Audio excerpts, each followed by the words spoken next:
ఈరోజు మనం ఒక కొత్త పాఠంతో మనం కొత్త పాఠాన్ని నేర్చుకుందాం. మనము ఇప్పటివరకు అసలు సోషల్ స్ట్రాటిఫికేషన్ అంటే ఈ యొక్క వర్గీకరణ, అసలు సమాజంలో ఎట్లాంటి విషయాలు ఉంటాయి అవన్నీ కూడా అయిపోయింది కదా. కొత్తగా మనం ఈరోజు ఒక 20వ శతాబ్దంలో అత్యంత ముఖ్యమైనటువంటి ఒక ఒక సబ్జెక్ట్ గురించి మనం ఈరోజు మాట్లాడుకుంటున్నాం. గత పాఠాల్లో కాకుండా ఈ పాఠం ఏంటంటే చలనచిత్రాలు, ఆ తర్వాత చలనచిత్రాలు కానివ్వండి, డాక్యుమెంటరీ కానివ్వండి, అది సోషియాలజీలో మరియు ఆంథ్రపాలజీలో ఏ విధంగా వాడతారు, అది అసలు చలనచిత్రాలను సామాజిక శాస్త్రాలకు గల సంబంధం ఏంటి, మనం ఈ రెండింటిని ఏ రకంగా మనము సంబంధం చూడొచ్చు. ఆంథ్రపాలజీ మరియు చిత్ర నిర్మాణము మరియు వచనము అండ్ చిత్రం అంటే టెక్స్ట్ అండ్ ది ఇమేజ్. ఈ టెక్స్ట్ అంటే ఏంటి, ఇమేజ్ అంటే ఏంటి, అసలు మొత్తంగా ఈ యొక్క చలనచిత్రాలకు, సోషియాలజీకి మరియు ఈ యొక్క ఆంథ్రపాలజీకి గల సంబంధం ఏంటి అంటే, మనం ఇప్పటివరకు సామాజిక శాస్త్రాల్లో పరిశోధన అంటే అదేంటి అంటే పోయి జనాలతో ఉండి అక్కడ వాళ్ళతో పబ్లిక్తో ఇంటరాక్ట్ అయిపోయి వాళ్ళ యొక్క జీవితాన్ని చిత్రీకరించి నోట్బుక్లో రాసుకొని ఆ తర్వాత దాన్ని మనం డాటాగా దాన్ని మార్చేసేసి ఆ తర్వాత దాన్ని కై-స్క్వేర్ టెస్ట్ అని అట్లా రకరకాల టెస్టులు చేసేసి దాని ద్వారా వచ్చినటువంటి రిజల్ట్స్ను అనలైజ్ చేయడం అనేది జరిగేది. అయితే 20వ శతాబ్దంలో ఏమవుతుంది అంటే రోజుకి యొక్క పరిశోధన యొక్క పరిస్థితులు దాని యొక్క మొత్తం మారుతుందని చెప్పొచ్చు. ఎట్లా అంటే ఇంతకుముందు ఎథ్నోగ్రఫీ అనేది లేదు. ఎథ్నోగ్రఫీ అంటే ఏంటి అంటే, ఎథ్నో అంటే పీపుల్ అండి. మీరంతా చాలా సాదాసీదాగా అర్థం చేసుకోవాల్సింది ఏంటంటే ఎథ్నో అంటే పీపుల్ ప్రజలు ఏ రకంగా తమ యొక్క నిత్య జీవితంలో వాళ్ళు తమ దైనందిక జీవితంలో ఒక వాస్తవికతను వాళ్ళు చెప్పగలుగుతారు. ఇప్పుడు మనం ఏదైతే సభ్య సమాజం అనుకుంటున్నామో ఆ సభ్య సమాజము నిజం అనుకునేది అది గిరిజన జీవితాలలో లేకపోతే ఇంకా వెనుకబడ్డ జీవితాలలో అది నిజం కాకపోవచ్చు. అంటే ఇట్లా మనం ఏదైతే నిజం అనుకుంటున్నామో చాలా కులాలు మతాలలో అది నిజం కాదు.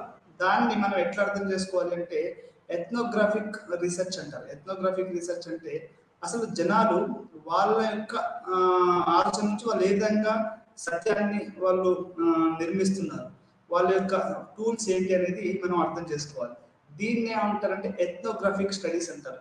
ఎథ్నోగ్రాఫిక్ స్టడీస్ అనేది గిరిజనుల మీద కావచ్చు, లేకుంటే వెనుకబడ్డ జాతుల మీద కావచ్చు, లేకుంటే దళితుల మీద కావచ్చు, లేకుంటే స్త్రీల మీద కావచ్చు, లేకుంటే డ్వాక్రా గ్రూప్స్ మీద కావచ్చు, అది ఏ రకమైనటువంటి వాటి మీద కానీ మనం ఎథ్నోగ్రాఫిక్ అకౌంట్స్ అనేది చేయొచ్చు. ఎథ్నోగ్రఫీ అంటే మీకు బెస్ట్ ఉదాహరణ చెప్పాలి అంటే మాల్నోవ్స్కీ టర్బులెంట్ ఐలాండర్స్ అనే ఒక దీవిలో ఈ ఎథ్నోగ్రఫీ అనే ఒక దాన్ని వాడాడు. అదేవిధంగా మాల్నోవ్స్కీ చేశాడు. ఇంకోటి న్యూయార్స్ మీద ఇవాన్ పిచార్డ్ చేశాడు. ఇవాన్ పిచార్డ్ చేసినటువంటి ది సెక్షువల్ లైఫ్ ఆఫ్ న్యూయార్స్, ఇది కూడా ఒక ఎథ్నోగ్రఫిక్ అకౌంట్. అంటే ఒకటేనండి, మీరు ఇక్కడ గుర్తుపెట్టుకోవాల్సిన అవసరం ఏంటి అంటే ఎథ్నో అంటే పీపుల్, ఎథ్నోగ్రఫీ అంటే ప్రజలు తమ యొక్క దైనందిక జీవితంలో ఏ విధంగా గడుపుతున్నారు, వాళ్ళు తమ విశ్వాసం అంటే ఒక సత్యం పట్ల వాళ్ళు ఎటువంటి విశ్వాసాన్ని కలిగి ఉన్నారు, మనం అనుకున్నటువంటి సత్యానికి వాళ్ళు అనుకున్నటువంటి సత్యానికి గల తేడా ఏంటి అనేది ఎథ్నోగ్రఫీ అనేది చెప్తా ఉంది. అయితే దీన్ని రెండు రకాలుగా మనం దీన్ని నిర్మించవచ్చు. ఒకటేమో రాయడం ద్వారా, రెండోదేమో సినిమా ద్వారా. అంటే సినిమా అంటే డాక్యుమెంటరీ అంటే ఏంటి అంటే రా ఫుటేజ్. ఇప్పుడు సినిమా అనుకోండి, సినిమా అంటే దాని వెనకాల మ్యూజిక్, ఆర్ట్, ఏదో రకరకాలైనటువంటి అవి వస్తాయి. కానీ ఎథ్నోగ్రాఫిక్ డాక్యుమెంటరీలు ఏంటంటే మీకు ఎటువంటి ఉన్నట్టు చూపించడం. ఇప్పుడు మీ అందరికి తెలుసు, భారతదేశంలో సత్యజిత్ రే సినిమా ప్రపంచంలోనే అతి పెద్ద పేరుగాంచినటువంటి ఆయన పెద్ద డైరెక్టర్. ఆయన తీసినటువంటి పతేర్ పంచాలి అనేది ప్రపంచవ్యాప్తంగా అది ఒక ఆస్కార్ అవార్డు తీసుకొచ్చినటువంటి సినిమా పతేర్ పంచాలి. అదే రకంగా అబ్బాస్ కిరస్తామి ఉన్నాడు. అబ్బాస్ కిరస్తామి సినిమాలు కూడా ఒక రా ఫుటేజ్ అంటే అవి వాస్తవికత, అంటే ఉన్నట్టు చూపించడం. అంటే జనాల్ని మళ్ళీ వారికి సినిమాలు దాంట్లో పాటలు కలిపి దాంట్లో ఇంకేదో కలిపి అట్లా కాకుండా మొత్తం దాన్ని ఆ డాక్యుమెంటరీ అంటేనే అదేంటి అంటే ఉన్న వాస్తవాన్ని ఉన్నట్టుగా చెప్పడాన్ని మనము డాక్యుమెంటరీ అని చెప్పొచ్చు. ఇది ఆంథ్రపాలజీ మరియు సోషియాలజీలో ఒకే ఒకటి గుర్తుంచుకోవాల్సింది ఏంటి అంటే రాయడమే కాదు, దాన్ని మనం ఫోటోగ్రఫీ తీయడము, ఆ తర్వాత దాన్ని సినిమాగా తీయడము, సినిమాగా తీసిన దాన్ని ఎడిట్ చేసి రకరకాల ఫోటోలు తీసి ఎడిట్ చేసి ఆ తర్వాత ఒక పుస్తకంగా తీసుకురావడం అనేది కూడా సామాజిక శాస్త్రాలలో మరియు ఆంథ్రపాలజీలో చాలా ప్రముఖమైనటువంటి పాత్ర వహిస్తుందని చెప్పొచ్చు. ఇది ఎప్పటి నుంచి మొదలైంది అంటే ఎప్పుడైతే రెండో ప్రపంచ రెండో ప్రపంచ యుద్ధ కాలం తర్వాత ఏమైంది అంటే ఈ యొక్క ఫోటోగ్రఫీ మరియు కెమెరాలు వీటి యొక్క ప్రాధాన్యత పెరిగింది. ఎట్లా అంటే ఒక చిత్రము చాలా మనం ఒక చిత్రం చూసాం అనుకోండి, ఇప్పుడు మనము 100 మాటలు చెప్పుడు వేరు, ఒక వ్యాసం రాసుడు వేరు. అదే ఒక చిత్రాన్ని చూస్తే అది ఎక్కువగా మనకు అది సత్యాన్ని చెప్పినట్టు అవపడుతుంది. అయితే ఇక్కడ మనం గమనించవలసింది ఏంటి అంటే మనం చిత్రాన్ని పూర్తిగా నమ్మాలా, అసలు చిత్రం వెనకాల ఆ చిత్రం తీసినటువంటి వ్యక్తి ఏ భావాలను కూడా మనం చూడాలా, అతను ఏ సందర్భంలో ఆ చిత్రం తీశాడు, ఏ రకంగా ఆ చిత్రం తీశాడు, ఆ చిత్రానికి ఆ తీసిన వ్యక్తికి గల సంబంధాన్ని కూడా చూడాలా. ఇది మనం చాలా జాగ్రత్తగా గమనించవలసి ఉంటుంది. మొత్తంగా మీరు అర్థం చేసుకోవాల్సింది ఏంటి అంటే సామాజిక శాస్త్రాలు కానివ్వండి లేకపోతే ఇంకే శాస్త్రాలు కానివ్వండి, ఈరోజు అవి ఒక రాతపూర్వకంగానే కాదు, అవి విజువల్ పూర్వకంగా మారాయి అనేది ఇక్కడ మీరు ప్రాథమికంగా అర్థం చేసుకోవాలి. ఎందుకంటే రోజుకి కొన్ని కోట్ల మంది ఉన్నారు. ఈరోజు కొన్ని కోట్ల మంది ఉన్నారు, వాళ్ళకి కొంతమంది చదువు రాని వాళ్ళు ఉన్నారు. వాళ్ళకి మనం ఎట్లా చూపిస్తాం ఒక వాస్తవాన్ని? గ్రామీణ ప్రాంతాలున్నాయి, ఇప్పటికీ కొన్ని కోట్ల మందికి చదువు రాదు. వాళ్ళందరికీ నువ్వు ఎట్లా చూపిస్తావు? అది వాస్తవం అనేది రాస్తే వాళ్ళు చదవలేరు. ఈ రోజుకి బస్సు పేర్లు లేకపోతే ఒక ఇంగ్లీష్ చదవడము, తెలుగు సరిగ్గా చదవరాని వాళ్ళు, అసలు ఉర్దూ రాని వాళ్ళు, చాలా మంది ఇట్లా చదువు రాని వాళ్ళు ఉన్నారు. మరి వీళ్ళందరికీ ఒక గిరిజన జీవితం ఎట్లా ఉందో అనేది ఎట్లా చూపిస్తావు? అది డాక్యుమెంటరీ ద్వారానే సాధ్యం. మనం గనక ఒక చిన్న డాక్యుమెంటరీని తీసి వాళ్ళకు చూపిస్తే అది వాళ్ళు అర్థం చేసుకోగలుగుతారు, గవర్నమెంట్ కూడా అర్థం చేసుకోగలుగుతాయి. ఈ రకంగా ఎథ్నోగ్రఫీ అంటే పీపుల్, గ్రఫీ అంటే ఉన్నట్టు చిత్రీకరించడం. ఉన్నట్టు ఇప్పుడు కెమెరా పెట్టేసేసి ఇట్లా మనం చిత్రీకరించాలి, దాంట్లో ఎటువంటి భావాలు లేకుండా ఉంటుంది. దాన్ని మనం ఎథ్నోగ్రఫీ అంటారు. అది ఏ రకంగా ఉంటుంది, దాన్ని ఎవరు దీన్ని అసలు ఈ ఎథ్నోగ్రఫీని మొట్టమొదటిసారిగా మొదలు పెట్టారు, దానికి అంటే మన ఎథ్నోగ్రఫీకి మళ్ళీ ఇమేజ్కి గల సంబంధం ఏంటి? వచనము మరియు ఇమేజ్. వచనం అంటే రాయడం, ఇమేజ్ అంటేనేమో ఒక ఫోటో. ఈ రెండింటికి మధ్యలో సంబంధం ఏంటి అనేది కూడా మనం ఈరోజు చూడవలసినటువంటి అది ఎథ్నోగ్రఫీ నిర్మాణము ప్రక్రియ. అంటే ఈ యొక్క వచనము మరియు చిత్రము ఏ రకంగా అది నిర్మాణంలోకి వచ్చింది అనేది కూడా ఈరోజు మనము తెలుసుకోవాల్సిన అవసరం ఉంది. సామాజిక శాస్త్రం, మానవ శాస్త్రం మరియు చలనచిత్ర నిర్మాణం, వచనం మరియు చిత్రం.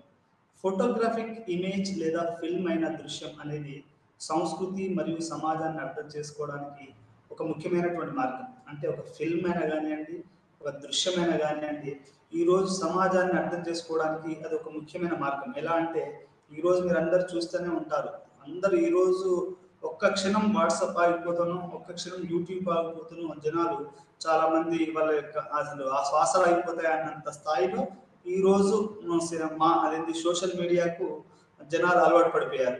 ఎక్కడో ఉన్న ఆఫ్రికాలకు సంబంధించిన విషయాలు కానివ్వండి, అమెరికాలకు విషయాలకు సంబంధించిన భూకంపాలకు సంబంధించిన విషయాలు కానివ్వండి, మనం ఎంతలో ఇన్స్టెంట్గా మనం యూట్యూబ్లో వాట్సాప్లలో చూస్తూ ఉన్నాం. అంటే ఏంటి దీని అర్థం ఏంటి అంటే ఒక ఫిల్మ్, ఒక దృశ్యము అనేది మనం సమాజాన్ని అర్థం చేసుకోవడానికి చాలా పనికొస్తుంది అనేది ఇక్కడ మనకు ఈరోజు ఎవరు చెప్పకపోయినా ఒక యూట్యూబ్లో ఒక సినిమా తీసి పెడితే ఇంతకుముందు థియేటర్లలో అక్కడిక్కడ రిలీజ్ కావాల్సి వచ్చింది సినిమా. నువ్వు కనుక ఒక మంచి సినిమా తీసేసి యూట్యూబ్లో రిలీజ్ చేస్తే అది దానికదే హిట్ అవుతుంది. అంటే ఇక్కడ నేను చెప్పదలసిన విషయం ఏంటంటే ఫోటోగ్రఫీ కానీ అది ఫిల్మ్ అయినా కానీ సంస్కృతి మరియు సమాజాన్ని అర్థం చేసుకోవడానికి ఒక ముఖ్యమైన మార్గం. అంటే అదొక సాధనంగా మనం చెప్పుకోవచ్చు. ఒక చిత్రం మన దైనందిన జీవితాన్ని రికార్డ్ చేస్తుంది. ఒక చిత్రము ఉందనుకోండి, అది మన దైనందిక జీవితం. మనం ఉదయం లేచిన కానీ చేంజ్ చేస్తున్నాం, మన మధ్యాహ్నం ఏం పని చేస్తాం, మన వృత్తి ఏంటి అనేది మొత్తం కూడా ఈ యొక్క చిత్రం అనేది రికార్డ్ చేస్తుంది.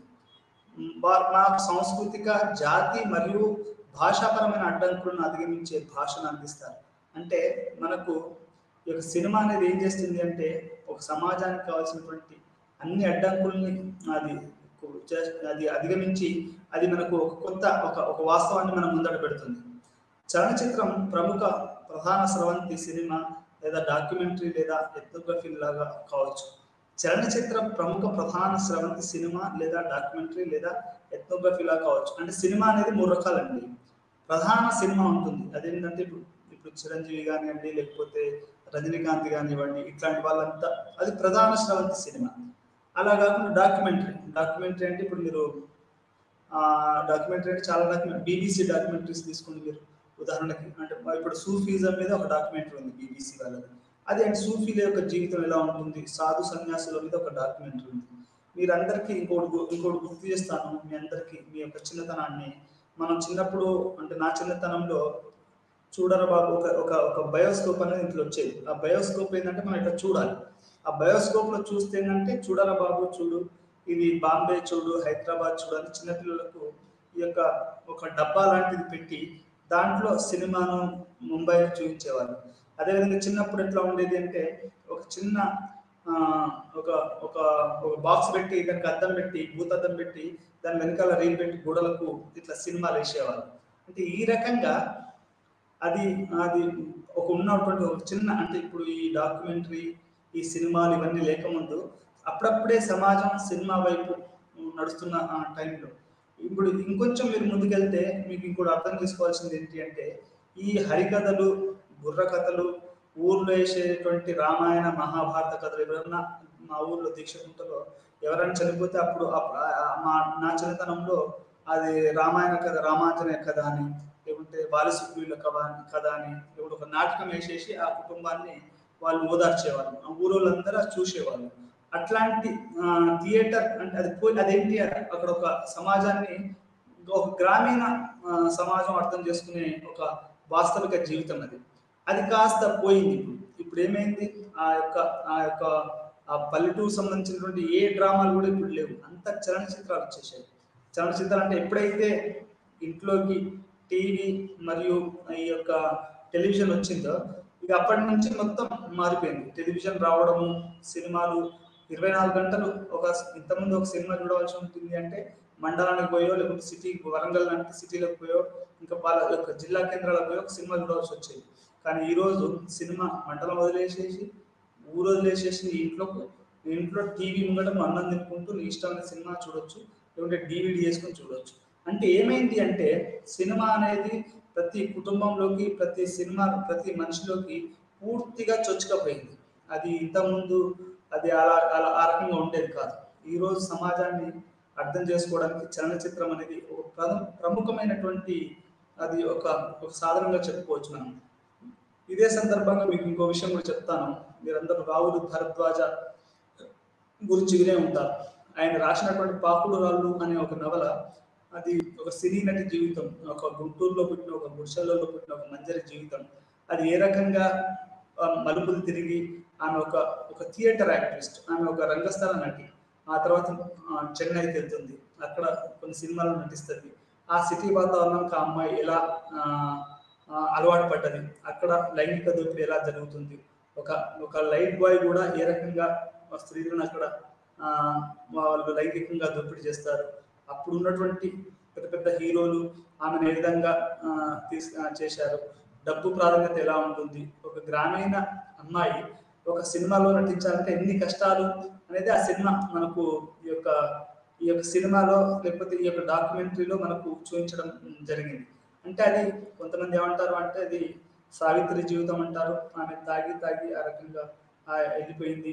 ఆ తర్వాత ఆమె చివరిలో ఆమె ఒక నీలి చిత్రాల్లో నటించడం ద్వారా ఆమె తన జీవితం కెరీర్ని నాశనం చేసుకుంది అనేది చాలా మంది మనకు అప్పుడప్పుడు చెప్తున్నటువంటి విషయం. అంటే ఇవన్నీ ఎందుకు చెప్తున్నాను అంటే చలనచిత్రాలు అనేటివి మన దైనందిన జీవితంలోకి, మన ఇళ్లలోకి, మన ఊర్లలోకి, మన మనుషుల్లోకి, మన మెదడులోకి వచ్చి ఈరోజు మొత్తం సమాజాన్ని నడిపిస్తుంది అనేది మనకు చలనచిత్రం గురించి చెప్పుకోవచ్చు. మరీ ప్రధానంగా మన దక్షిణ భారతదేశంలో చలనచిత్రాలు అనేటివి మనిషిని మొత్తం సమాజాన్ని నడుపుతున్నాయని చెప్పుకోవచ్చు. ఎలా అని మీరు అడగవచ్చు. ఎలా అంటే అది ఎన్టీ రామారావు గారి దగ్గర నుంచి మొదలు పెట్టుకుంటే అది ఎన్టీఆర్ అని కానివ్వండి, కన్నడ కానివ్వండి, మలయాళం కానివ్వండి, సౌత్ ఇండియా అనేది మొత్తం ఒక చలనచిత్రానికి ఒక పెద్ద పీట వేస్తూ ఇక్కడ చలనచిత్రంలో నటించిన వాళ్ళు ముఖ్యమంత్రులుగా, ప్రధానమంత్రులుగా, ముఖ్యమంత్రులుగా అయిన దాఖలాలు ఈ యొక్క దక్షిణ భారతదేశానికి ఉన్నాయి. అంటే నేను దీన్ని బట్టి ఇక్కడ ఎందుకు చెప్తున్నానంటే ఈ సినిమా సంస్కృతి ఇది మన ఎస్పెషల్లీ మన తెలుగు వాళ్ళలో తెలుగు సినిమా సంస్కృతి ఎక్కువ ఉంది. అది ఎన్టీఆర్ గారి నుంచి మొదలు పెట్టుకుంటే ఏఎన్ఆర్ కానివ్వండి, ఇప్పుడు ఉన్నటువంటి కొత్త హీరోలు హీరోయిన్లు ఎవరైనా కానీ అది హిందీలో కూడా ఉంది. అంటే ఈ సినిమా కల్చరు ఈ యొక్క తెలుగు సమాజాలలో లేకుంటే దక్షిణ భారతదేశంలో ఉంది. అదే రకంగా ఇక్కడ ఎథ్నోగ్రఫిక్ అకౌంట్స్ అనేది తెలుసుకోవాలి. అది సినిమా, అది ప్రధాన స్రవంతి సినిమా. అంటే ప్రధాన స్రవంతి సినిమా అంటే ఆడవాళ్ళు వాళ్ళు వీళ్ళందరూ సినిమాలు పాటలు ఉంటాయి, అవన్నీ ఉంటాయి. అందరూ కూర్చొని ఇంట్లో కూర్చొని ఆ సినిమాలు చూడడము, దాన్ని ఎంజాయ్ చేయడం అనేది, లేకపోతే ఎంజాయ్ చేయడం ఏదో చేస్తారు. అదే రకంగా ఇది కాకుండా డాక్యుమెంటరీ అని ఉంటుంది. డాక్యుమెంటరీ అంటే అది వాస్తవిక జీవితాన్ని చెప్పడం. అంటే బీబీసీ డాక్యుమెంటరీ. ఇప్పుడు ఈ రెండో ప్రపంచ యుద్ధం ఎలా జరిగింది అనేది మనకు తెలుసుకోవాలంటే బీబీసీ డాక్యుమెంటరీ చూడొచ్చు. అలానే మనం వియత్నాంకున్న అమెరికాగా జరిగిన వార్ ఎలా జరిగింది అంటే ఒక బీబీసీ డాక్యుమెంటరీ వియత్నాం వార్ అనేది చూస్తే మనకు ఈ డాక్యుమెంటరీ అనేది అసలు అంత పెద్ద బలవంతమైనటువంటి అమెరికా ఎందుకు యొక్క వియత్నాంలో ఓడిపోయింది. మరి వియత్నాం అనేది చిన్న కంట్రీ, అది ఎందుకు ఓడిపోయింది అని మనం చూడాలనుకోండి, మనం బీబీసీ డాక్యుమెంటరీ చూడాలి. అంటే ఇక్కడ నేను చెప్పదలసిన పాయింట్ ఏంటంటే ఈ డాక్యుమెంటరీస్ అనేటివి వాస్తవిక జీవితాన్ని అవి చూపిస్తాయి. రా ఫుటేజ్ అంటారు. రా ఫుటేజ్ అంటే అన్ఎడిటెడ్, దాన్ని కట్ చేయకుండా, దాన్ని ముక్కలు చేయకుండా. ఈరోజు చాలా మందికి డౌట్, ఫేక్ వీడియోస్ వస్తూ ఉంటాయి ఈ రోజుల్లో. మీకు ఇంకో ఉదాహరణ చెప్తాను. ఈరోజు మనందరం యూట్యూబ్ చూస్తాము, మనందరం సినిమాలు చూస్తాము. దీంట్లో ఏది ఫేక్ ఏది నిజం అనేది కూడా ఈరోజు మనకు చాలా డౌట్ఫుల్గా ఉంటుంది. అంటే ఏ వీడియో నిజము, ఏ వీడియో అబద్ధము, మనం ఎట్లా అర్థం చేసుకోవాలి? ఈరోజు ఎన్నో వీడియోలు వస్తుంటాయి, అవి ఏది నిజము ఏది అబద్ధము అనేది చెప్పడం కూడా కష్టం అయిపోయింది. అందుకని ఫ్యాక్ట్ చెక్ అని ఒకళ్ళు ఢిల్లీలో కొంతమంది యువకులు కలిసి అసలు ఏ వీడియో ఏ డాక్యుమెంటరీ కరెక్ట్ అనేది కూడా కొంతమంది నవ యువకులు కలిసేసి ఢిల్లీలో అది పెట్టడం జరిగింది, ఫ్యాక్ట్ చెక్ అని. అంటే ఈ వీడియో కరెక్టేనా లేకుంటే ఇది నిజమా అబద్ధమా? ఈ రోజులలో సోషల్ మీడియా ఎట్లా అయిపోయిందంటే ఈ సినిమా పిచ్చి లేకుంటే ఈ డాక్యుమెంటరీల పిచ్చి ఎక్కువ అయిపోయి అంటే ఇప్పుడు డాక్యుమెంటరీ చూడడం అనేది చాలా ఈజీ. ఇప్పుడు నువ్వు ఒక పుస్తకం చదవడం కంటే విజువల్ కమ్యూనికేషన్స్ ఉండడం వల్ల అనేది అది జనాలు ఎక్కువగా అంటే ఇన్స్టాంట్గా అది మనుషుల్లోకి వెళ్ళిపోతుంది. దీనివల్ల ఇది చాలా మంది రకరకాలుగా జనాన్ని ఆకట్టుకోవాలని లేకుంటే పబ్లిక్ తమ వైపు తిప్పుకోవాలని ఏదో రకరకాల టైటిల్స్ తోటి డాక్యుమెంటరీస్ చేయడము, రకరకాల వాటితోటి చేయడం అనేది ఈ రోజు కొత్తగా జరుగుతున్నటువంటి యొక్క 20వ శతాబ్దపు పరిస్థితి. అయితే ఎథ్నోగ్రఫీ అంటే ఏంటి అంటే సినిమా ప్రధాన స్రవంతి సినిమా కాదు, డాక్యుమెంటరీ కాదు. ఎథ్నోగ్రఫీ అంటే ఒక విషయాన్ని చాలా క్షుణ్ణంగా మనం రాస్తున్న విధంగా ఉన్నట్టు తెరకెక్కించడాన్ని ఎథ్నోగ్రఫీ అని చెప్పుకోవచ్చు. మీరు నా చిన్నప్పుడు నేను సినిమాలకు వెళ్ళినప్పుడు government division of film division of India వాళ్ళు కొన్ని వేసేవాళ్ళు. అంటే అది గిరిజనుల గురించి అయినా కానివ్వండి, లేకపోతే భారతదేశంలోని రకరకాల విషయాల గురించి అయినా కానివ్వండి, మనకు గాంధీజీ గారి గురించి, దేశ స్వతంత్రం గురించి, ఇట్లాంటి వాటి గురించి డాక్యుమెంటరీస్ వేసేవాళ్ళు. అది డాక్యుమెంటరీ అని మనం చెప్పుకోవచ్చు. అది ఫిల్మ్ డివిజన్ ఆఫ్ వాళ్ళు వేసేవాళ్ళు. అది మన భారతదేశ సంస్కృతికి ఇప్పుడు వస్తున్నటువంటి, మరి ఎందుకు దాన్ని బంద్ చేశారో నాకైతే తెలియదు, కానీ అది వైజ్ఞానికంగా ఉండేది. ఫిల్మ్ డివిజన్ వల్ల సినిమాలు చిన్నపిల్లలకి మొదటి నుంచి పెద్దవాళ్ళకి అందరికీ భారతదేశ చరిత్రను అది ఒక డాక్యుమెంట్ చేసేసి వచ్చే జనరేషన్స్కి అది అవపడేటట్టుగా అది ఆ రకంగా అది అందరికీ మాకు ఒక ప్రయోజనకరంగా ప్రజా ప్రయోజనకరంగా public division of film division వాళ్ళు పెట్టినటువంటి ఆ సినిమాలు ఉండేవి.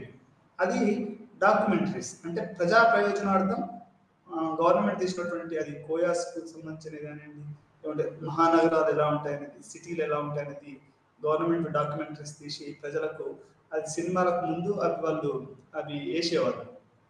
ఆ రకంగా డాక్యుమెంటరీ అంటే ఇక్కడ ఎథ్నోగ్రాఫిక్ అకౌంట్ అంటే మీరు ఒకటే గుర్తుపెట్టుకోవాల్సింది ఏంటి అంటే అది ఎటువంటి మ్యూజిక్ ఎటువంటి లేకుండా రా ఫుటేజ్ ఉన్నది ఉన్నట్టు చెప్పడమే ఈ యొక్క ఎథ్నోగ్రాఫిక్ అకౌంట్ అని చెప్పొచ్చు. అసలు ఈ ఎథ్నోగ్రఫీ ఎందుకు వచ్చింది?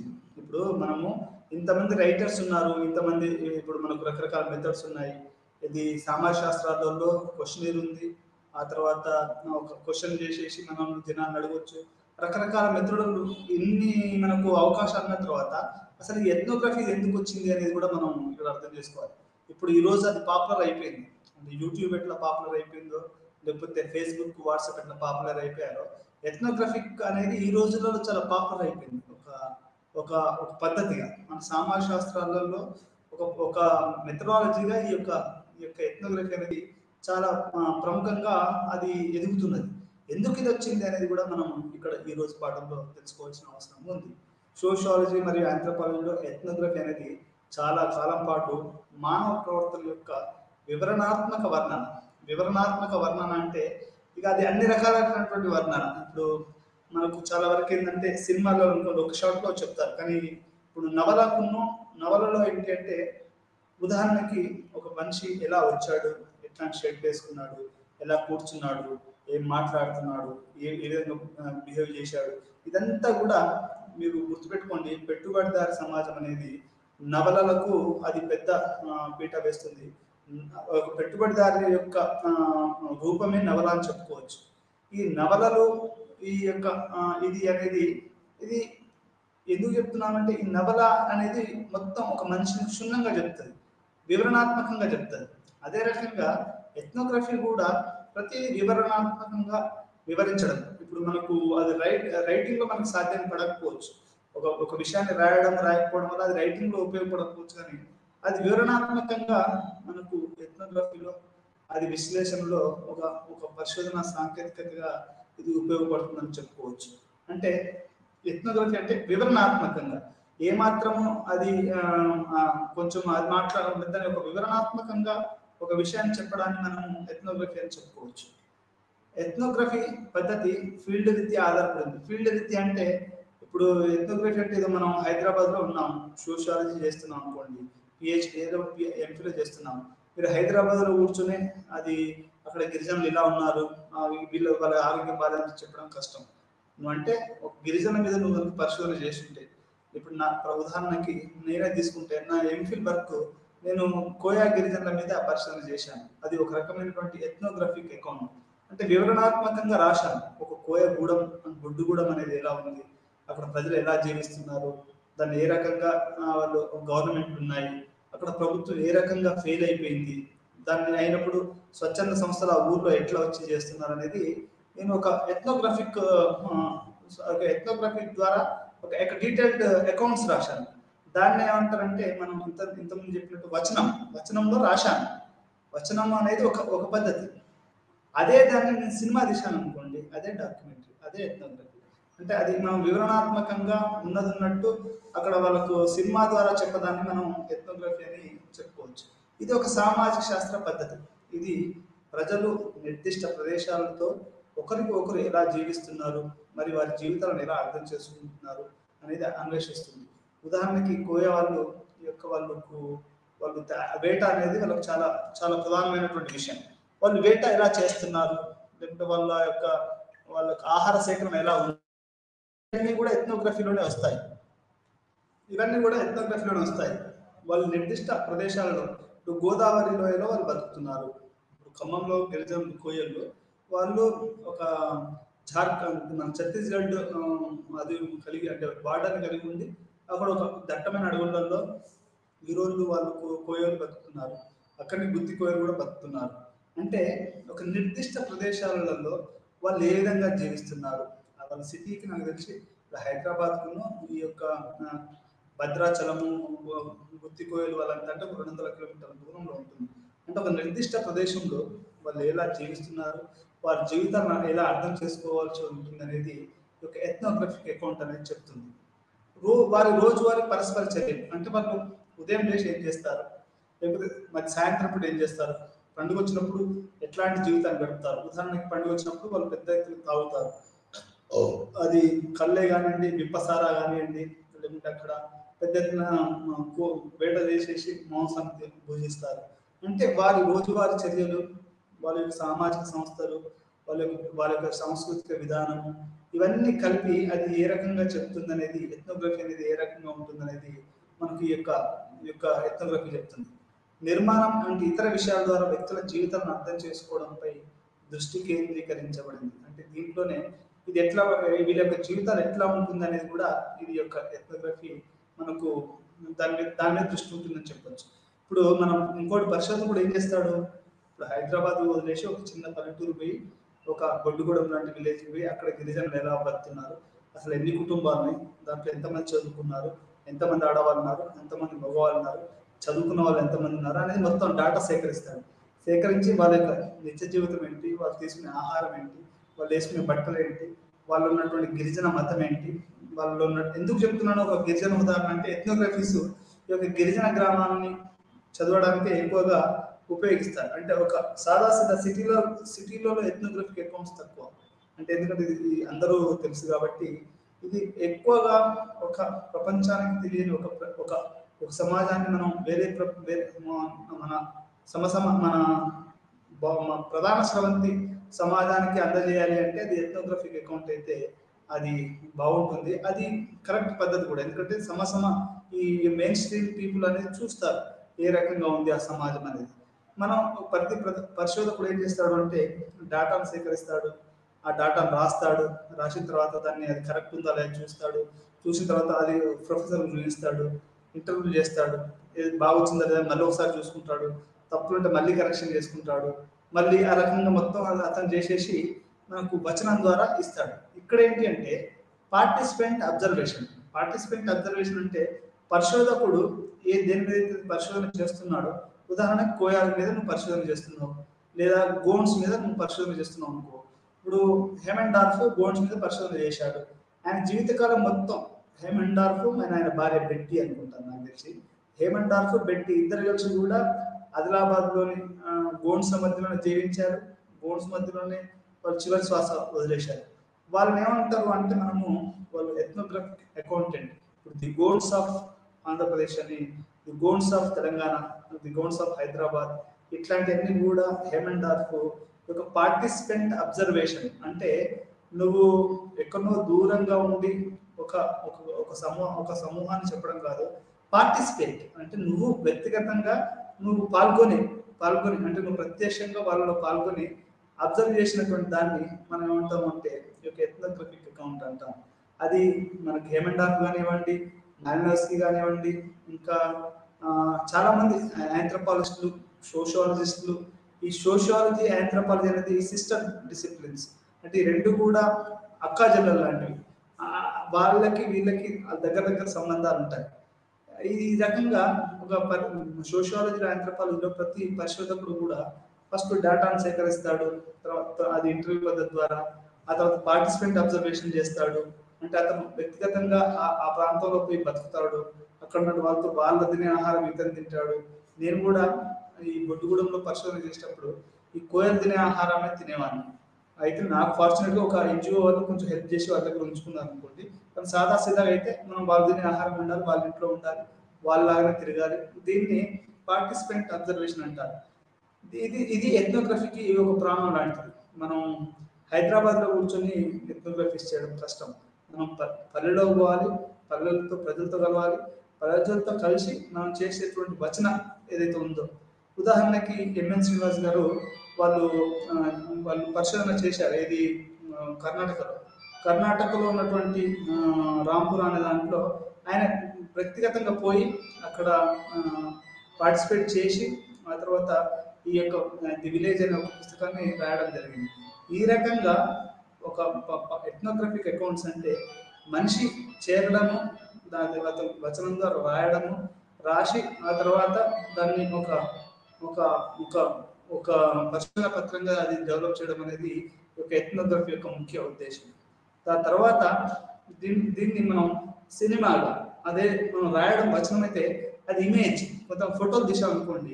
ఇప్పుడు హేమండార్ఫ్ తీసినటువంటి ఫోటోలు ఇప్పటికీ నిజాం కాలం దగ్గర నుంచి మొదలుకుంటే ఇప్పుడు ఉన్నటువంటి తెలంగాణ వరకు కూడా ఈ యొక్క నిజాం టైంలో తీసినటువంటి హేమండార్ఫ్ చేసినటువంటి పరిశోధనలు అవి పుస్తకాల రూపంలో, వచన రూపంలో ఉన్నాయి. మరియు ఇమేజ్ అంటే ఒక చిత్రం, ఒక చిత్ర రూపాలలో కూడా ఉన్నాయి. మీరు ప్రపంచంలో ఎక్కడైనా పోయి చూడండి, ఈరోజు పరిశోధన మొత్తం ఇప్పుడు మన వాళ్ళు నాసాకి, అది నాసా వాళ్ళు కానివ్వండి, మన ఇస్రో వాళ్ళు కానివ్వండి, ఏం చేస్తారు చెప్పండి. వాళ్ళు ఒక ఉపగ్రహాన్ని ప్రయోగిస్తారు. ఆ ఉపగ్రహం పైకి ఏం చేస్తుందండి, అది మొత్తం ఒక ఒక ఒక చిత్రాన్ని పంపిస్తుంది. అంటే ఇప్పుడు అక్కడ ఉన్నటువంటి ఇప్పుడు వేరే గ్రహాల మీద నీళ్ళు ఉన్నాయా లేదా, అసలు భూమి మీద ఎక్కడ అడవులు ఉన్నాయి, ఎక్కడ, అది కూడా చేసే చిత్రమే కదా. అంటే అది కూడా ఒక పరిశోధకుడే. ఇప్పుడు ఉపగ్రహాలు అనేటివి కూడా నథింగ్ బట్ ఒక పరిశోధకం లాంటివి. అక్కడ పోయి మనకు కావాల్సినటువంటి చిత్రాలను అది పంపిస్తూ ఉంటుంది. అసలు చంద్రునిపై నీళ్లు ఉన్నాయా లేవా, ఉంటే ఎట్లా ఉన్నది, అసలు మనిషి బతకొచ్చా లేదా. అదేనా ఇప్పుడు ఉపగ్రహం కూడా చేసేది ఏంటి, అది కూడా ఒక పరిశోధన చేస్తున్నాయి కదా అర్థం. అంటే ఇక్కడ పార్టిసిపెంట్ అబ్జర్వేషన్ ఈ యొక్క చిత్రాల యొక్క విలువ ఎట్లా ఉంటుందంటే, ఈ యొక్క వచనం ఒకవైపు, ఇంకొక వైపు చిత్రం ఒకవైపు. మనం కొంతమంది రెండు కలుపుతారు. మనం వచనాన్ని కలపవచ్చు, ఆ తర్వాత ఈ యొక్క ఫోటోగ్రాఫ్ని కలపవచ్చు. ఈ రెండింటి కలిపితేనే ఒక ప్రముఖమైనటువంటి పరిశోధనగా అది అది పెద్దగా విలసిల్లే అవకాశం ఉంది. అంటే దీన్ని ఎథ్నోగ్రఫీ అంటారు. ఎథ్నోగ్రఫీ అనేది ఎందుకు వచ్చింది అంటే, 20వ శతాబ్దంలో రోజు రోజుకి మారుతున్నటువంటి పరిస్థితులు, రోజు రోజుకి మారుతున్న పరిశోధన పద్ధతులు. ఇంతకుముందు సిటీలోనే ఉండి రాసేవారు, కానీ ఇప్పుడు ఆ పరిస్థితి లేదు. ఒక పరిశోధకుడు అనేవాడు ఫీల్డ్ వర్క్ పోవాలి, అక్కడ వాళ్ళతో కలవాలి, వాళ్ళతో కలిసి జీవించాలి. అది ఎథ్నోగ్రఫిక్, అది ఇంటర్వ్యూస్. ఇది హైదరాబాద్, ఇప్పుడు హైదరాబాద్ సిటీ అనుకోండి, సిటీలో ఏంటంటే ప్రశ్నావళి తీసుకొని నువ్వు కొన్ని ప్రశ్నలు అడిగి వాళ్ళని సమాధానం రాబట్టుకొని నువ్వు దాంతో నీ పరిశోధనను ఎండ్ చేయొచ్చు. కానీ ఎథ్నోగ్రఫీలో ఎలా ఉంటుందంటే, వాడి వ్యక్తిగతంగా పోయి వాళ్ళ ఆహార అలవాట్లని, వాళ్ళ జీవన విధానాన్ని అదంతా తాను ఆకలింపు చేసుకుని తాను ఆ రకంగా బతికి ఈ రకంగా అది ఉండడాన్ని ఎథ్నోగ్రఫీ అని మనం చెప్పుకోవచ్చు. ఫిల్మ్ మరియు ఎథ్నోగ్రఫీలో నిర్మాణం, అసలు ఈ యొక్క ఫిల్మ్ అనేది ఒక నిర్మాణం అనేది ఎట్లా ఉందంటే, అసలు మనం ఇంకొంచెం ముందుకెళ్ళాలనుకుంటే ఈ ఫిల్మ్స్ అనేటివి నాకు తెలిసి ఈ మొట్టమొదటిసారిగా భారతదేశంలో అయితే రాజా హరిశ్చంద్ర, లేకపోతే ప్రపంచంలో అది ఏ రకంగా అది మొదలైందో నాకు అంతగా తెలియదు. కానీ ఫిల్మ్స్ అనేది ఒక కొత్త ఆవిష్కరణగా మనము చెప్పుకోవచ్చు. ఎట్లా అంటే ఆ ఫిల్మ్స్ ఏదైతే మనకు వచ్చాయో అవి అప్పటి నుంచే మనకి ఒక కొత్త యుగం అనేది మనకు మొదలైందని చెప్పుకోవచ్చు. అది భారతదేశంలో అయితే రాజా సత్య హరిశ్చంద్ర లాంటి సినిమాలతోటి అది మొదలైందనేది మనం చెప్పుకోవచ్చు. అసలు ఈ ఫిల్మ్స్ మరియు ఎథ్నోగ్రఫిక్ నిర్మాణం అనేది కూడా ఫిల్మ్స్ యొక్క అది మరి సెకండ్ వరల్డ్ వార్ తర్వాత ఒక ఫిల్మ్స్ యొక్క ప్రాముఖ్యత చాలా ఎక్కువగా పెరిగిందని కూడా మనము ఇక్కడ అర్థం చేసుకోవాల్సిన అవసరం ఉంది. సాంప్రదాయకంగా సామాజిక శాస్త్రం మరియు మానవ శాస్త్రం సమాజాలు మరియు సామాజిక జీవితం గురించి చెప్పడానికి వ్రాతపూర్వక పదాలపై ఆధారపడతాయి. సమాజాన్ని పరిశోధించడానికి సామాజిక శాస్త్రం మరియు మానవ శాస్త్రం కొన్ని పద్ధతులను అనుసరిస్తాయి.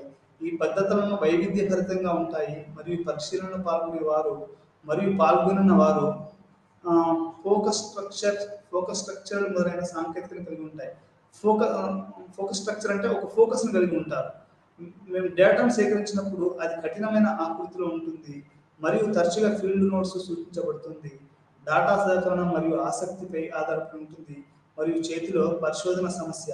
పరిశోధకుడు కొన్ని నెలలు లేదా ఒక సంవత్సరం పాటు నోట్స్ను తయారు చేసి రాసుకుంటాడు. అది ఎథ్నోగ్రఫిక్ ఆడియో పరికరాన్ని ఉపయోగించు ఇంటర్వ్యూలను కూడా రికార్డ్ చేయవచ్చు. ఇది పరిశోధకుడు ఫిల్మ్ కానీ పరిశోధకుడు కానీ చేసేటువంటి అవకాశం. అంటే ఒక పరిశోధకుడు ఎంఫిల్ కానీ ఒక పిహెచ్డి కానీ చేయాలి అంటే, ఒక ఎంఫిల్ అయితే 2 సంవత్సరాలు, మాస్టర్ ఆఫ్ ఫిలాసఫీ పిహెచ్డి అయితే 5 సంవత్సరాలు, ఎక్స్టెండ్ నాలాంటి వాళ్ళు అయితే ఒక 10 సంవత్సరాలు తీసుకున్నారు, 10 పైన తీసుకున్నారు. ఎందుకంటే గ్రామీణ ప్రాంతం నుంచి రావడం, రకరకాల తీసుకున్నటువంటి ఓల్డ్ సిటీ లాంటి ఒక క్లిష్టమైనటువంటి ఒక పాత బస్తీ నగరం మీద జీవనం ఎలా ఉందని తీసుకోవడం వల్ల ఇది కొంచెం కష్టంగా అయి కొన్ని సంవత్సరాల పాటు అది కొనసాగిందని చెప్పుకోవచ్చు. అంటే ఒక పరిశోధకుడు అనేవాడు ఒక ఎథ్నోగ్రఫిక్ ఫిల్మ్ది అది వాడు రాతపూర్వకంగా చేసేటప్పుడు ఒక అంశం తీసుకున్నప్పుడు ఒక సంవత్సరం పాటు, కొన్ని నెలల పాటు అది నోట్స్ తయారు చేసుకుంటారు.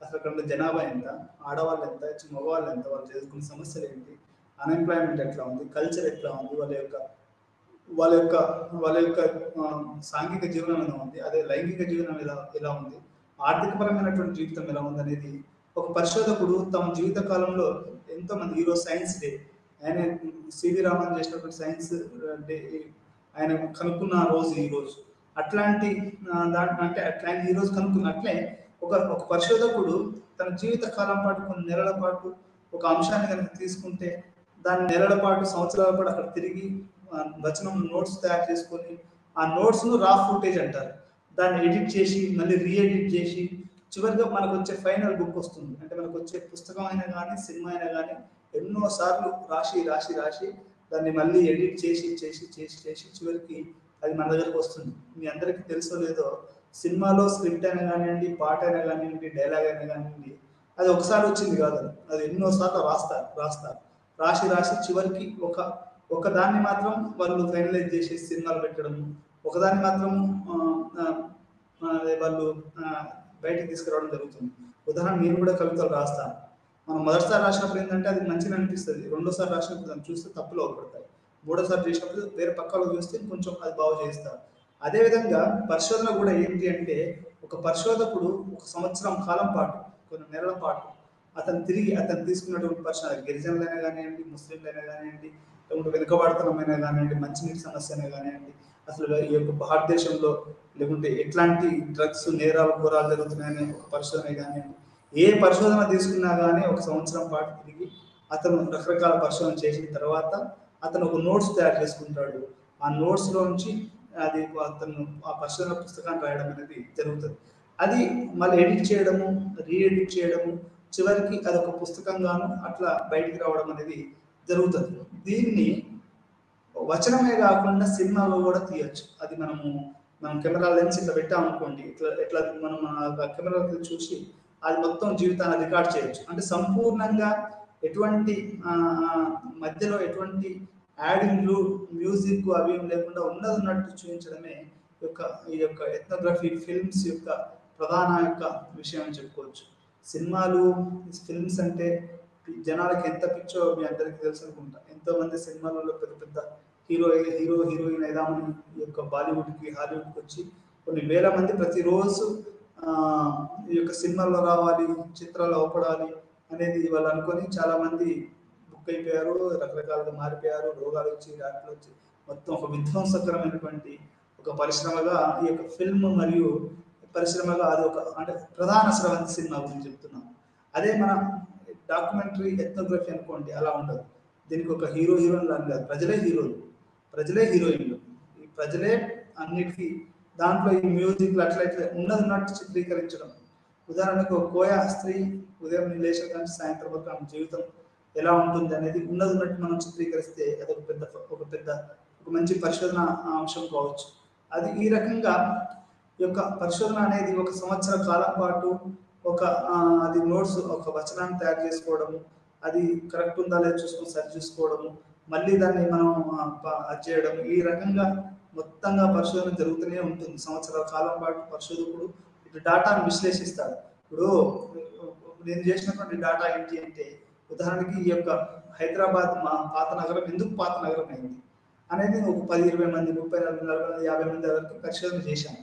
వాళ్ళందరిని అడిగిన తర్వాత పుస్తకాలు చదివిన తర్వాత డాటాను విశ్లేషించాను. అసలు ఎందుకు ఇట్లా అయింది అంటే, ఎప్పుడైతే ఈ అడ్మినిస్ట్రేషన్ అంటే పరిపాలనా విభాగాలు హైదరాబాద్ నుంచి, ఓల్డ్ సిటీ నుంచి న్యూ సిటీ కానీ సికింద్రాబాద్కి వెళ్ళిపోయాయి.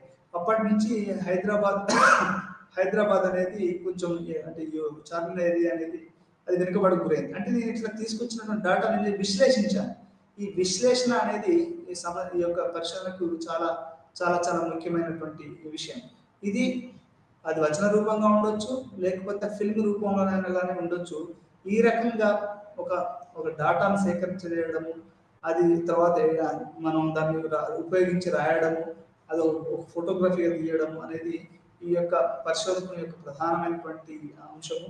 ఇది ఫిల్మ్ రూపంలో కావచ్చు, ఎథ్నోగ్రఫికల్ కూడా రావచ్చు, అది ఏ రకంగా కూడా రావచ్చు. ఇది బేసిక్గా ప్రాథమికంగా ఫిల్మ్ మరియు ethnography. The visual anthropology, film and photography. Visual anthropology అంటే అసలు దాని తెలుగులో చెప్పాలి అంటే ఆ, ఆ, చిత్రాలకు సంబంధించినటువంటి ఒక మానవాభివృద్ధి శాస్త్రం. విజువల్ అంటే మన కన్ విజన్ అంటే కళ్ళు అండి. విజువల్ ఆంథ్రోపాలజీ అంటే మన కళ్ళతో చూసేది అన్నట్టు, చదివేది కాదు. చదివేది అంతా అంటే నోట్స్ అది. The visual anthropology film and photography అంటే ఒక ఫిల్మ్ ఎలా ఉంటుంది, ఫోటోగ్రఫీ ఎలా ఉంటుంది అండ్ ఈ ఫిల్మ్ మరియు ఫోటోగ్రఫీల ద్వారా మనం ఏ రకంగా ఆ, ఈ యొక్క సమాజాన్ని అర్థం చేసుకోవచ్చు అనేది ఇక్కడ మనం అర్థం చేసుకోవాలి. అయితే మీరందరూ ఇక్కడ ఒకటి గమనించాలి. మీరు ఏం గమనించాలి అంటే ఈ యొక్క ఆంథ్రోపాలజీ, సోషియాలజీ అనేది అవి గిరిజన సమాజాల మీద ఎక్కువ. అంటే సోషియాలజీ అంటే 20వ శతాబ్దపు సబ్జెక్టు. అది ఏంటంటే ఒక ఆధునిక సమాజాలు, ఇండస్ట్రియలైజేషన్, సినిమాలు, ఇది నగరాల గురించి మాట్లాడుతుంది. ఆంథ్రోపాలజీ ఏంటంటే ఇటు ఎక్కువగా గిరిజనాభివృద్ధి, గిరిజనుల గురించి అది ఎక్కువగా మాట్లాడుతూ ఉంటుంది. కాబట్టి వాళ్ళకి ఫిల్మ్స్ అనేది విజువల్. ఇప్పుడు ఒక గిరిజనునికి ఒక క్వశ్చన్ ఇచ్చామనుకోండి, వాడు అర్థం చేసుకోడు, వాడు చదివే రాడా, వాడు క్వశ్చన్ ఎట్లా నింపుతాడు? అప్పుడు అట్లాంటప్పుడు మన గిరిజనుని ప్రపంచానికి ఎట్లా తెలియజేయాలి అంటే ఫోటోగ్రాఫ్ తీయాలి. ఇప్పుడు కోయా అబ్బాయి, కోయా అమ్మాయి అనేది వాళ్ళకి చదువు రాదు. వాడిని నువ్వు ఎట్లా చూపిస్తావు సమాజానికి? ఒక ఫోటోగ్రాఫ్ తీయాలి, లేకపోతే ఒక ఎథ్నోగ్రఫిక్ అకౌంట్ తీయాలి. వాళ్ళు ఎట్లా ఉన్నారు, ఉదయం నుంచి ఎట్లా ఉన్నారు, ఇప్పుడు చదువుకుంటున్నట్టున్నారు పిల్లలు. అంటే దీన్ని వ్రాతపూర్వక ఎథ్నోగ్రఫీ అంటే దాన్ని మనం వచనం అంటారు. ఈ యొక్క వచనం అనేది రాతపూర్వకంగా ఉంటుంది. అలా కాకుండా ఫిల్మ్ అండ్ అనేది ఫోటోగ్రఫీ అనేది అది మనకు ఫోటో రూపంలో గాను లేకుంటే ఈ యొక్క ఫిల్మ్ రూపంలో అనేది ఉంటుంది. ఇది 1920 మరియు 30లలో అనేక మోనోగ్రాఫ్లు ఉత్పత్తి చేయబడ్డాయి. అంటే మొట్టమొదటిసారిగా ఒక ప్రజలలోకి పోయి వాళ్ళ యొక్క జీవితాన్ని ఉన్నట్టుగా, ఇది మళ్ళీ ఒకసారి చెప్తున్నాను, ప్రజల జీవితాన్ని ఉన్నట్టుగా చిత్రీకరించడమే మోనోగ్రాఫ్ అండి.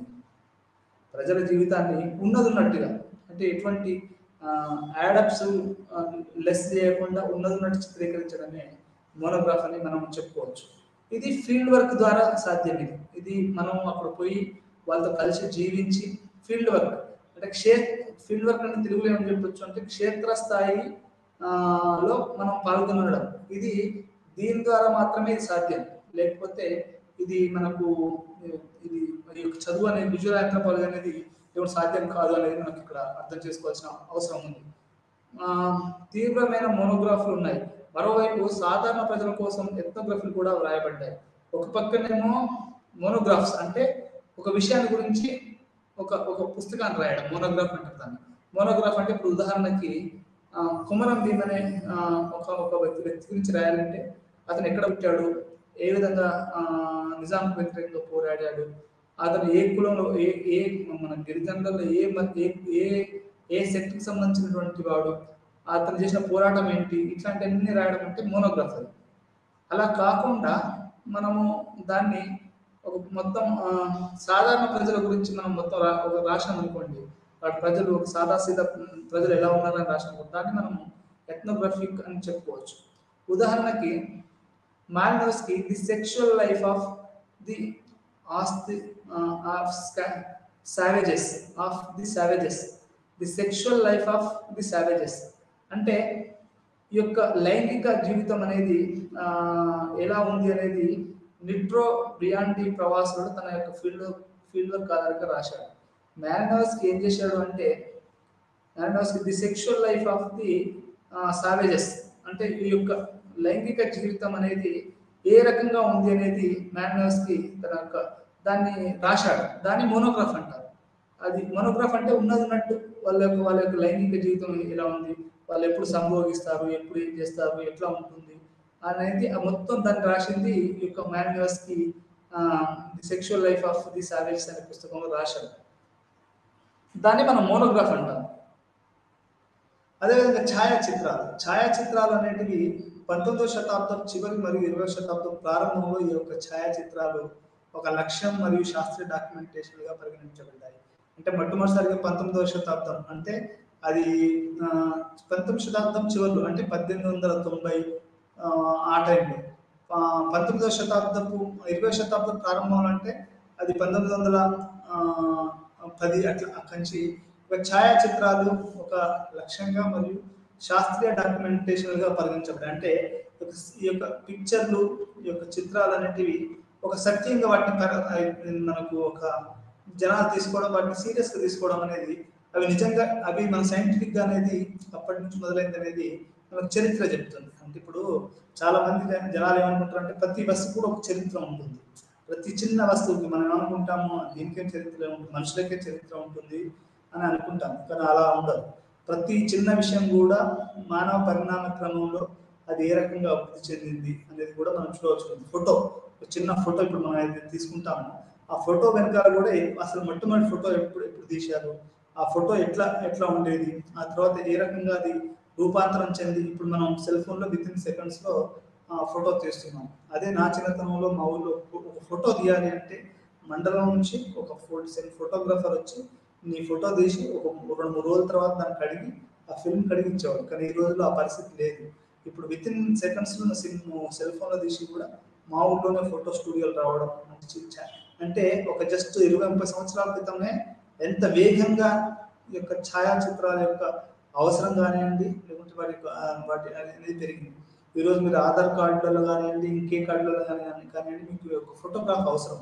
మీ యొక్క చిన్న ఫోటోగ్రాఫ్ ఉంటే కానీ మీ యొక్క ఆధార్ కార్డు, పాస్పోర్ట్లు, మీరు తీసుకున్నటువంటి ఆరోగ్యశ్రీ కార్డు, ఏ కార్డు మీరు తీసుకున్నటువంటి ఎంప్లాయ్మెంట్ కార్డు అయినా కానీ అన్నిటికీ కూడా మీకు ఒక ఫోటో అనేది ఉండాలి. ఈరోజు ఫోటో అనేది లేకపోతే ఇంకేమీ లేదు. అసలు నువ్వు ఫోటో లేకపోతే నువ్వు మనిషివే కాదు, నువ్వు చచ్చిన శవంతోటి చచ్చిన మనిషితోటి లెక్క. అంటే దీని ఉదాహరణ ఎందుకు చెప్తున్నానంటే ఫోటో యొక్క ఛాయాచిత్రం అనేది ఎంత ప్రముఖమైనటువంటి పాత్ర వహించిందో మీ అందరికి తెలియజేయడానికి ఈ యొక్క ఫోటో గురించి చెప్తున్నాను. ఇది 19వ శతాబ్దం చివరిలో మరియు 20వ శతాబ్దం ప్రారంభంలో ఛాయాచిత్రాలు ఒక లక్ష్యం మరియు శాస్త్రీయ డాక్యుమెంటేషన్గా పరిగణించబడ్డాయి. యుఎస్లోని ఫ్రాంజియస్, ఆస్ట్రేలియన్ బాల్డ్వాన్, స్పెన్సేరియా ఫ్రాంక్లినియన్ 1919లో బోనిస్లావ్ లెస్కీ వంటి తొలి మానవ శాస్త్రవేత్తలు ఫీల్డ్ వర్క్లో భాగంగా ఛాయాచిత్రాలను ఉపయోగించారు. వీళ్ళు మొట్టమొదటి వ్యక్తులు. యుఎస్లో ఫ్రాంజెస్, ఆస్ట్రేలియాలో బల్డ్విన్, వీళ్ళు మొట్టమొదటిసారి 1915 మరియు 18లలో ఈ ఫోటోని వాళ్ళు పరిశోధనలో వాడారు. అంటే ఇప్పుడు ఒక పక్క వచనం రాయడం, ఇంకో పక్క ఫోటో అతికింది. ఇప్పుడు నా ఎంఫిల్స్ మీరు థీసిస్ చూస్తే ఒక పక్క వచనం ఉంటుంది, చివరిలో కొన్ని ఫోటోలు కూడా ఉంటాయి. అంటే ఈ రకంగా వచనము మరియు ఇక్కడ ఫోటో అనేది 2 రకాలుగా అనేది మనకు ఇక్కడ అవపడతాయి, ఇక్కడ ఉపయోగించారు. ఛాయాచిత్రాలు కేవలం సత్యాన్ని బహిర్గతం చేసేవిగా భావించబడ్డాయి. అంటే మొట్టమొదటిసారిగా ఒక ఛాయాచిత్రాలు ఒక వాస్తవికతను, ఒక సత్యాన్ని చెప్పేటిగా అవి మనకు చూపించబడ్డాయి. అంటే చూడడం, నమ్మడం. ఉదాహరణకి మాలినోవ్స్కీ తన పుస్తకం the argonauts of the western Pacific ఛాయాచిత్రాలను విశ్లేషించే విషయంలో ఏమీ చెప్పలేదు. ఫీల్డ్ నోట్స్గా ఫోటోగ్రాఫర్ల జ్ఞాపక శక్తికి సహాయంగా పరిగణించబడతాయి. అంటే ఇప్పుడు ఒక మనిషి రాసేటప్పుడు అన్ని రాయడం కష్టం. అదే మనం కొంత రాసి కొంత ఫోటో తీసుకున్నాం అనుకోండి, అప్పుడు ఏమైందంటే ఇది జ్ఞాపక శక్తి. అంటే మన యొక్క మనం ఇలా చేశామా, మనం అంటే ఒక్కోసారి ఏమైందంటే మన జ్ఞాపక శక్తి కూడా తగ్గి మనం రాయడం అనేది అది అది ఉంటుంది, అది కూడా జ్ఞాపకం ఉంటుంది. దాని ఒక ఫోటో ఉందనుకోండి, దానికి యాడ్గా అది జ్ఞాపక శక్తికి సహాయకంగా ఉంటుంది. అంటే ఇప్పుడు మీరు వచనంతో పాటుగా ఒక ఫోటో పెట్టారనుకోండి, అప్పుడు ఏమైందంటే అది ఒక బలమైన జ్ఞాపకంగా ఉండిపోయింది. అంటే బలమైనటువంటి ఆధారంగా ఉండిపోతుంది. అందుకనే వచనం కావాలి, దానికి అనుగుణంగా ఒక ఫోటో కూడా ఉంటే ఏమైందంటే అది ఒక బలమైనటువంటి జ్ఞాపక శక్తిగా మిగిలిపోవడానికి అవకాశం ఉందనేది ఈ యొక్క పరిశోధనలు, ఛాయాచిత్ర పరిశోధనలు అని చెప్తున్నారు. ఎథ్నోగ్రఫిక్ ఫిల్మ్స్ అసలు ఈ యొక్క ఇప్పుడు మాట్లాడుకుందాం మనం. ఇప్పటివరకు అసలు ఎథ్నోగ్రఫీ అంటే పరిశోధన. ఈ ఎథ్నోగ్రఫిక్ ఫిల్మ్స్ అనేవి ఎప్పటి నుంచి వచ్చాయి? ప్రజల కోసం ఎథ్నోగ్రఫిక్ చిత్రాల నిర్మాణం 1920లో ప్రారంభమైంది. ఈ చలనచిత్రాలు విద్యాపరమైన మరియు అన్య దేశ వ్యక్తులకు సంబంధించినవి మరియు కొన్నిసార్లు మానవ శాస్త్రవేత్తల సహాయంతో చిత్రీకరించబడ్డాయి. ఉదాహరణకి 1920లో పొతే సోదరులు హార్వర్డ్ విశ్వవిద్యాలయంలోని ఆంథ్రోపాలజీ విభాగం సహాయంతో ఎడ్వర్డ్ డిస్ట్ ది ఇన్లాండ్ ఆఫ్ హెడటర్స్ అను నిర్మించారు. ఇది మొట్టమొదటిసారిగా 1920లో, ఆ తర్వాత ఇది ఆంథ్రోపాలజీ డిపార్ట్మెంట్ యుఎస్ హార్వర్డ్ యూనివర్సిటీలో ఈ యొక్క 1920లో పొతే సోదరు అంటే ది బ్రదర్స్ ఆఫ్ పొతే బ్రదర్స్ మొట్టమొదటిసారిగా ఈ యొక్క ఆంథ్రోపాలజీ విభాగంలో ఇక్కడ ఎథ్నోగ్రఫిక్ సినిమా అనేది వాళ్ళు ప్రదర్శించడం అనేది ఇక్కడ మనకు తెలుస్తున్న విషయం. మునుపటి మీద చర్చించినట్టుగా మిడియేటర్స్ బెట్స్నార్ ఎథ్నోగ్రఫిక్ కోసం ఛాయాచిత్రాలను ఉపయోగించాడు. మిడ్మారియా బెట్సన్ ఇతను మొట్టమొదటిసారిగా మనం కొన్ని వందల వేల ఇతను ఫిల్మ్ చేశాడు. అతను కొన్ని వేల ఫోటోగ్రాఫ్లు కూడా తీశాడు. ఇతను ఎక్కువగా ఎక్కడ చేశాడు అంటే మనకు రెడ్ ఇండియన్స్ ఉంటారు కదా, రెడ్ ఇండియన్స్ మీద ఇతను ఎక్కువగా పరిశోధన చేశాడు. అతను చేసినటువంటి కొన్ని ఫోటోగ్రాఫ్లే ఈ రోజు కూడా మనకు రెడ్ ఇండియన్స్ అంటే కొన్ని 20,000 ఫోటోగ్రాఫ్లు తీశాడు రెడ్ ఇండియన్స్. ఇతను చేసినటువంటి ఫిల్మ్స్ కానివ్వండి, ఫోటోలు కానివ్వండి, 2000 చిత్ర పైబడి ఆయన చిత్రాలను చేయడం జరిగింది. ఈ రకంగా ఆంథ్రోపాలజీలో 1920లో హార్వర్డ్ యూనివర్సిటీలోను, ఆ తర్వాత ఫోటోగ్రఫీలో కూడా ఎక్కువగా ఈ యొక్క ఫిల్మ్స్ ను వాడడము ఈ ఆంథ్రోపాలజిస్టులు మరియు సోషియాలజిస్టులు అనేది వాడి అది మనం సమాజాన్ని ఏ రకంగా ఉందో చెప్పడము ఈ యొక్క ఎథ్నోగ్రఫీ మరియు anthropological and sociological view of the films అని చెప్పొచ్చు, ఆ సొసైటీ అని కూడా చెప్పొచ్చు. ఇప్పుడు ఇక్కడ ఏమో 1952లో ఎథ్నోగ్రాఫిక్ మరియు సోషియాలజికల్ పై అంతర్జాతీయ కమిటీ అతని రా ఫుటేజ్ల వరకు పరిశోధకుడుగా రాసిన ఫుడ్ నోట్స్ గా ఉంది మరియు 1950లో 6 చిత్రాలు నిర్మించడానికి ఉపయోగించబడింది. వీటిలో కొన్ని బలియన్ గినియాలోని బాల్య పోటీ వంటి చిత్రాలు కూడా ఉన్నాయి. అంటే ఇతను చేసినటువంటి సినిమాలు కానివ్వండి 22,000 అడుగుల 16 ఫిల్మ్ ఫుటేజ్ చిత్రీకరించారు. అంటే మీకు అర్థం చేసుకోండి, 22,000 అడుగుల ఫిల్మ్ ను అతను చిత్రీకరించాడు. అదేవిధంగా 20,000 ఫోటోలు తీశాడు అనేది మనకు ఇక్కడ చెప్తా ఉంది. ఇతను చేసినటువంటి ఈ యొక్క పరిశోధన ఇప్పటికి కూడా ఒక బెంచ్ మార్క్ గా ఈ యొక్క దీంట్లో ఉండిపోయింది, ఈ యొక్క ఫిల్మ్ దాంట్లో ఉండిపోయింది అనేది మనకు అర్థమవుతుంది. భారతదేశంలో ఎప్పుడు వచ్చింది అది సరే, 1920లో అక్కడ కనుక వస్తే భారతదేశంలోకి ఇది ఎప్పుడు వచ్చింది అనేది మనం ఒకసారి చూస్తే, ఎందుకంటే మనకి అమెరికాకి యూరోప్కి పరిశోధనలోకి 20 సంవత్సరాల తేడా ఉంటుంది. మనం వాళ్ళు ఎప్పుడో చేసింది మనం ఇప్పుడు చేస్తూ ఉంటాం. ఇప్పుడు ఉదాహరణకి మైకేల్ జాక్సన్ చేసినటువంటి ఎప్పుడో ఒక స్టెప్ ఆ చిరంజీవి తర్వాత ఎప్పుడో చేశాడు. అంటే అట్లాంటివన్నీ అంటే అక్కడ ఒక ఫ్యాషన్ ఇండస్ట్రీలో కానీ ఒక పరిశోధనలో కానీ వాళ్ళు చాలా ముందస్తులో ఉంటారు. తర్వాత మనం అది సామాజిక శాస్త్రాలు కానివ్వండి, లేకపోతే ఎందుకంటే మన భారతదేశంలో అంతగా ఉన్నత విద్యకు అంతగా యూనివర్సిటీని ప్రోత్సహించే దిశగా భారతదేశం ప్రయాణిస్తుందని నేను అనుకోవట్లేదు. ఎందుకంటే లేకపోతే మనం కూడా మంచి మంచి సినిమాలు తీసేసి ఒక మంచి ప్రపంచానికి ఒక కొత్త దాన్ని మనం అందించవచ్చు. స్వాతంత్రానంతరం తొలి ఎథ్నోగ్రఫిక్ చిత్రాలను ఇన్ఫర్మేషన్ ఫిల్మ్ ఆఫ్ ఇండియా మరియు తర్వాత ఫిల్మ్ డివిజన్ ఆఫ్ నియమించింది. మొట్టమొదటిసారిగా ఈ యొక్క ఎథ్నోగ్రఫిక్ అకౌంట్స్ అనేది ఇన్ఫర్మేషన్ ఆఫ్ ఇండియా మరియు ఫిల్మ్ డివిజన్ ఆఫ్ ఇండియా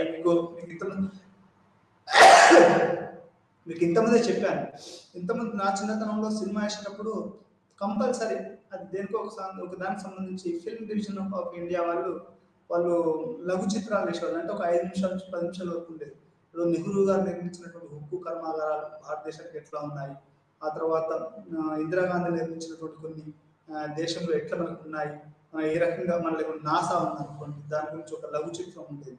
ఇట్లా అవి ఎథ్నోగ్రాఫిక్ అకౌంట్స్ గా ఫిల్మ్ డివిజన్ ఆఫ్ ఇండియా వాళ్ళు ఇప్పుడు అది ఏ రకంగా పనిచేస్తుందో నాకైతే తెలియదు, కానీ ఒకప్పుడు మాత్రం ఫిల్మ్ డివిజన్ ఆఫ్ ఇండియా వాళ్ళు చాలా ప్రతి సినిమాకు ముందు ఒక 2 నిమిషాల పాటు ఫిల్మ్ డివిజన్ ఆఫ్ ఇండియా వాళ్ళ ఫిల్మ్ అనేది అది రోల్ అవుతూ ఉండేది. అట్లా భారతదేశంలో 1950లో 58లో ఈ యొక్క ఫిల్మ్స్ యొక్క ఫిల్మ్ డివిజన్ ఆఫ్ ఇండియా వాళ్ళు ఈ యొక్క ఎథ్నోగ్రాఫిక్ ఫిల్మ్స్ అనేది తీయడం జరిగింది అనేది మనకు అర్థం చేసుకోవచ్చు. అది ఉదాహరణకి కొరాన్స్ ఆఫ్ హార్ 1958లో పాల్ జిల్స్ అనే జర్మన్ రచించిన ది మార్షల్ నెస్ అఫల్బా దేశంలోకి ఎథ్నోగ్రఫిక్ చిత్రాలను రూపొందించిన మొట్టమొదటి వ్యక్తి. భారతదేశంలో కొరాన్స్ ఆఫ్ ఇయర్స్ 1955 మరియు 1958లో పాల్ జిల్స్ అనే జర్మన్ నటించిన ది మార్షల్డ్ సెన్సెస్ ఆఫ్ భారతదేశంలో ఎథ్నోగ్రఫిక్ చిత్రాలను నిర్మించిన మొట్టమొదటి వ్యక్తి అని చెప్పవచ్చు. అతను బ్రిటిష్ ఇండియాలో ఇన్ఫర్మేషన్ ఫిల్మ్ ఆఫ్ ఇండియాకు అధిపతి. అంటే బ్రిటిష్ ఇండియాలో అంటే భారతదేశం బ్రిటిష్ వాళ్ళ చేతిలో ఉన్నప్పుడు ఇతను ఫిల్మ్ డివిజన్ ఇండియాకు అతను హెడ్గా ఉండేవాడు. The food and years 1957 Roman నెర్మన్ రష్యన్ చిత్ర నిర్మాత మరియు స్వీడన్ అరెన్ సర్కోస్ ఈ చిత్రం మరియు ఆస్బెస్టాస్ ఉంది మరియు సక్కర్ ద ఫిల్డర్ ఆధారంగా రూపొందించబడింది. అంటే ఇది కొంచెం నాకు పలకడం కూడా కఠినంగా ఉన్నాయి. కొన్ని రష్యన్ పదాలు, కొన్ని స్వీడన్ పదాలు ఉండడం వల్ల ఏదైతే నేను ఈ యొక్క బ్రిటిష్ కాలంలో ఉన్నటువంటి ఫిల్మ్ డివిజన్లు ఎవరైతే మనకు అధిపతిగా చేశారో ఆ తర్వాత మొట్టమొదటిసారిగా అది ఆయన ఎథ్నోగ్రఫికల్ ఫిల్మ్స్ తీయడం అనేది అది ఎక్కువగా తెగలకు సంబంధించినది. తెగలు అంటే గిరిజనులు లేకపోతే ఇట్లాంటి వాటికి సంబంధించినటువంటి వాళ్ళ మీద మొట్టమొదటిసారిగా ఈ భారతదేశంలో ఎథ్నోగ్రఫిక్ ఫిల్మ్స్ అనేది తీయడం జరిగింది. మానవ శాస్త్ర ప్రయాణం టెక్స్ట్ అండ్ ఇమేజ్ రాతపూర్వక ఎథ్నోగ్రఫీల మాదిరిగానే ఎథ్నోగ్రఫిక్ ఫిల్మ్స్ సానుకూల దృక్పథం నుండి ఉద్భవించింది. ఇది ఏంటంటే ఎథ్నోగ్రఫిక్ ఫిల్మ్స్ అనేటివి ఇవి కొంచెం స్లోగా అది సానుకూల దృక్పథాన్ని అవి సాధించాయని చెప్పుకోవచ్చు. 1913 నుంచి 20లో మధ్యకాలంలో మానవ శాస్త్రం ఒక ముఖ్యమైన కాలం. ఎందుకంటే ఒక మానవతా కలిగిన సమాజంగా ఈ యొక్క సోషల్ సైన్స్ మారుతున్న సందర్భంలో ఇది ముందుకెళ్తున్నది అనేది మనకు టెక్స్ట్ అండ్ ఇమేజ్ అనేది మనకు తెలియజేస్తుంది. మాలినోవ్స్కీ తన మోనోగ్రాఫ్ సమయంలో ఈ మాలినోవ్స్కీ అనేవాడు చాలా ముఖ్యం అండి. ఈ యొక్క ఎందుకంటే వాడే మొట్టమొదటిసారి ఈ మోనోగ్రాఫ్ ఈ యొక్క ఫిల్మోగ్రఫీ వీటన్నిటికీ అతను మాలినోవ్స్కీ ఇవి చాలా ముఖ్యంగా అని చెప్పుకోవచ్చు. ఇంకో అతను కూడా ఈ ఇద్దరు కూడా చాలా ప్రముఖంగా ఈ యొక్క మోనోగ్రాఫ్ అనే దాన్ని వాళ్ళు మొట్టమొదటిసారిగా వాళ్ళు ప్రవేశపెట్టారు. ఉన్నట్టుగా రాయడం, అది సెక్షువల్ లైఫ్ అయినా, అది కల్చరల్ లైఫ్ అయినా, ఇంకే లైఫ్ అయినా కానీ ఉన్నట్టుగా రాయడం అనేది మాలినోవ్స్ తోటే మొదలైందని మనం చెప్పుకోవచ్చు. ఫిల్మ్ మేకర్ మరియు ఫిల్మ్ల మధ్య సంబంధం అంటే అసలు ఒక ఫిల్మ్ తీసినామనుకున్నాం, ఫిల్మ్ అది దాని మీద సంబంధం ఏంటంటే ఎప్పుడైనా కానీ ఒక బిడ్డలాగా చూస్తాడని చెప్పుకోవచ్చు. అంటే ఇప్పుడు ప్రతి ఫిల్మ్ మేకర్ కూడా ఆ ఫిల్మ్కి వాడు తండ్రి అని చెప్పుకోవచ్చు. Captain director is nothing but is in father kind of figure for the whole film making. అది financial can be called as a mother. అంటే ఈ రకంగా ఫాదర్ మదర్ ఈ రకంగా ఫిల్మ్ మేకర్కి ఉన్న ఫిల్మ్స్కి దగ్గర సంబంధం చెప్పుకోవచ్చు. అది డాక్యుమెంటరీ అయినా కానివ్వండి, ఎథ్నోగ్రఫీ అయినా కానివ్వండి. మీరు ప్రపంచంలో ఇప్పుడు మన భారతదేశంలో మీరు కనుక చూస్తే ది వరల్డ్ ఫేమస్ అంటే ఇండియన్ ఫేమస్ ఫిల్మ్ మేకర్గా డాక్యుమెంటరీ మేకర్గా పటేల్ పూర్తి పేరు నాకు గుర్తుకు రావట్లేదు, జబ్బార్ పటేల్ అని మాత్రం ఉంటుంది. అతను ఈరోజు భారతదేశంలో అసలు ఎథ్నోగ్రఫిక్ అకౌంట్స్కి డాక్యుమెంటరీస్కి ఒక పెద్ద పీట వేసి అతను దేశంలోనే చాలా లీడింగ్లో ఉన్నట్టు మనం చెప్పుకోవచ్చు. ఇక్కడ ఫిల్మ్కును ఫిల్మ్ మేకర్ గల సంబంధం ఏంటి అంటే ఇప్పుడు ఒక పరిశోధకుడును ఒక టెక్స్ట్ ఇమేజ్కి గల ఎట్లాంటి సంబంధం ఉంటుందో అదేవిధంగా ఒక ఫిల్మ్ మేకర్కును ఒక ఫిల్మ్కి కూడా అంత దగ్గర సంబంధం ఉంటుంది అనేది ఇక్కడ మనం అర్థం చేసుకోవాల్సిన అవసరం ఉంది. అతను ఒక రకంగా ఆ ఫిల్మ్కి ఒక డైరెక్టర్ అనేవాడు ఒక తండ్రి లాంటి వాడు అని మనం చెప్పుకోవచ్చు.